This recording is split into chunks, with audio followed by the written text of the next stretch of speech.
अच्छा सवाल है, cos inverse 1/2 plus 2 sine inverse half का आंसर। सो भाई कॉस इनवर्स हाफ तो होता है √3/2।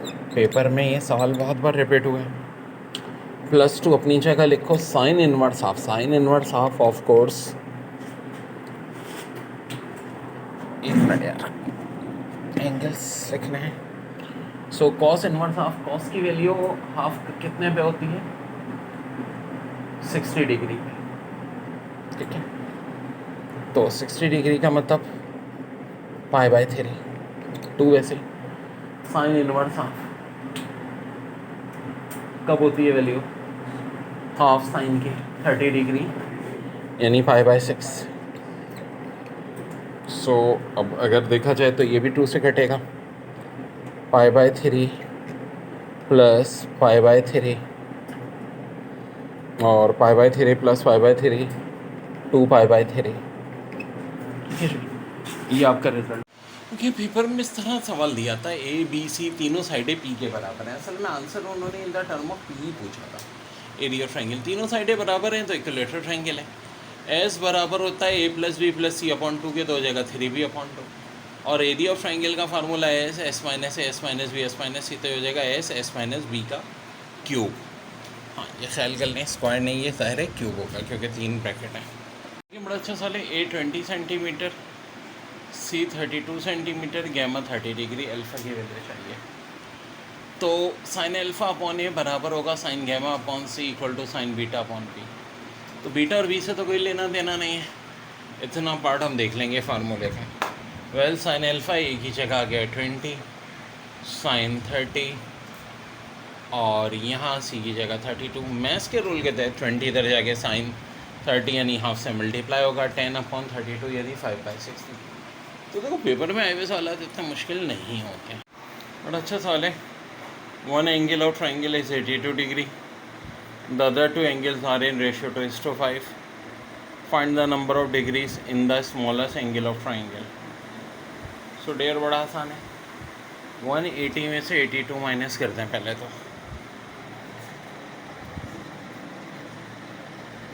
यह आएगा 98। एक एंगल तो इतना हो गया। अब बाकी दो एंगल्स का रेशियो है 2:5। तो 2:5 टोटल कितने यूनिट बने? 2 और 5 का सम होता है 7 यूनिट बने। 98 को 7 से डिवाइड कर दें तो एक यूनिट हो गया 14 का। हमसे कह रहे हैं स्मॉलेस्ट एंगल कौन सा होगा? 2 यूनिट ना के 5 वाला। तो 14 को मल्टीप्लाई किससे कर दें? 2 से। तो आंसर आपका 20। फिर से सुन लो, बड़ा अच्छा सवाल है। ट्राइंगल में एंगल का सम 180 होता है, 82 माइनस कर दो 98 हो जाएगा। अब 98 आ गया तो 2 और 5 का सम 7 होता है। 98 को 7 से डिवाइड कर दो तो 14 आ गया 1 यूनिट की वैल्यू। हमसे स्मॉलेस्ट पूछी है तो जो कि ज़ाहिर है 2 यूनिट होगा। अगर पूछा जाता मीडियम वाला 5 यूनिट तो 14 को 5 से करते उस सूरत में, लेकिन नहीं पूछा था ऐसा। इस फार्मूले की वजह से बहुत सवाल आए पेपर में। tan inverse x minus tan inverse y equal to tan inverse x minus y 1 + xy। अब जैसे कि दिया था tan inverse 3/4 minus tan inverse 4/5, तो x की जगह 3/4, y की जगह 4/5 कहाँ पुट कर देंगे? इस फार्मूले में पुट कर देंगे। अब पुट करने के बाद क्या होगा? ये सॉल्व होता रहेगा और एक वक्त आएगा आंसर आ जाएगा। ज़रा आंसर निकालिए आप लोग। ओके बेटा, पेपर में आया हुआ सवाल 2 sin 45 degree plus half cos 45 degree equal to 3x। तो सूरत में x क्या होगा? वेल sin 45 डिग्री का मतलब है 1/√2 प्लस 1/2 और cosec 45 का मतलब पे क्या है? 1/√2 और ये पूरी चीज़ बराबर है 3x के। अब देखो यार, यहाँ तो 2√2 है, यहाँ प्लस 1/2√2 है और ये 3x है। ध्यान से देखो तो यहाँ एलसीएम ले सकते हैं हम इनका, जो कि 2√2 होगा। अब 2√2 को √2 से डिवाइड करके 2 से मल्टीप्लाई करो तो 2 2 सा 4 + 1 इक्वल टू 3x।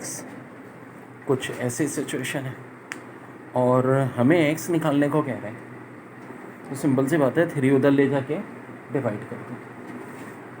यहाँ तो साफ दिख रहा है 4 + 1 5 होगा, ये 3 इधर डिवाइड हो जाएगा।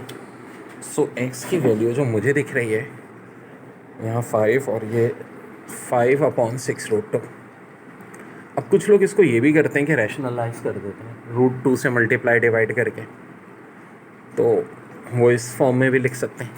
आप ये देख लीजिएगा कि ऑप्शन में किस फॉर्म में दिया हुआ है। देखो एग्जाम में आया हुआ सवाल 1 + cos इनवर्स 1, तो देखो 1 की जगह तो 1 होगा, cos इनवर्स 1 यानी cos की वैल्यू 1 कितने एंगल पे होती है भाई, तो cos की वैल्यू 1 होती है 0 डिग्री पे। सो 1 + 0 ऑफ कोर्स 1 ही होना है। ऊपर पूछ रहे हैं cos tan इनवर्स इन्फिनिटी, सो tan की वैल्यू इन्फिनिटी होती है 90 डिग्री पे, तो यहाँ ब्रैकेट में 90 आ गया।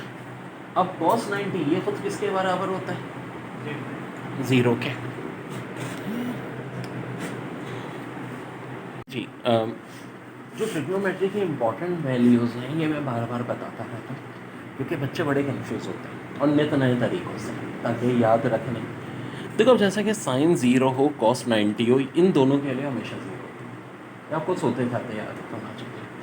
sin 0 cos 90 0 होता है, और कोई 0 होता है, जी हाँ, cos 270 भी 0 होता है, sin 360 भी 0 होता है, और sin 180 भी 0 होता है। sin 180, sin 360, cos 270, cos 90, sin 0 हमेशा 0 होते हैं। sin 30 और cos 60 कितने होते हैं, हाफ होते हैं। sin 45 और cos 45 1/√2 होते हैं। sin 60 और cos 30 √3/2 होते हैं। और sin 90 और cos 0 1 होते हैं जनाब। sin 90 cos 0 1, sin 60 हो चाहे cos 30 और √3/2, और sin 45 cos 45 दोनों की वैल्यू सेम है 1/√2। और अगर हम sin 30 cos 60 की बात करें तो सिर्फ हाफ होती है। अब दो और बड़ी हैं वैल्यूज़ हैं, cos 180 और sin 270, ये किसके इक्वल होती है, -1 के। ठीक है, sin अल्फा बराबर है √3/2 के, cos बीटा 1/√2 के।